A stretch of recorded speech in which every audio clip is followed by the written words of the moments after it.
ও মা কোথায় গেছিলা গো? আজকে আমাদের গুরুদেবের উৎসব হচ্ছে এখানে বাড়ির কাছে, তা গেছিলাম। বিশাল ভিড়, এত ভিড়ে না দাঁড়াতে পারছি না, পায়ে তো ঠিক মতো পাই না, সামনে হাঁটতে পারি না, তা চলে এসেছি। এই যে আমাদের গুরুদেব, আজকে ওইখানে উৎসব হচ্ছে 3 দিন থেকে, মানে আজ কালকে শুরু হয়েছে, মানে আসছে কাল শেষ হয়ে যাবে।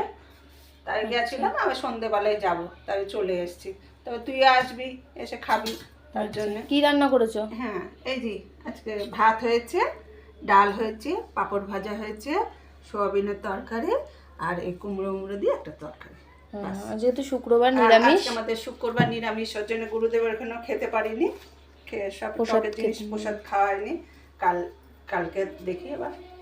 ঠিক আছে, চলো টাটা, খেয়ে নি। হ্যাঁ, খেয়ে নি।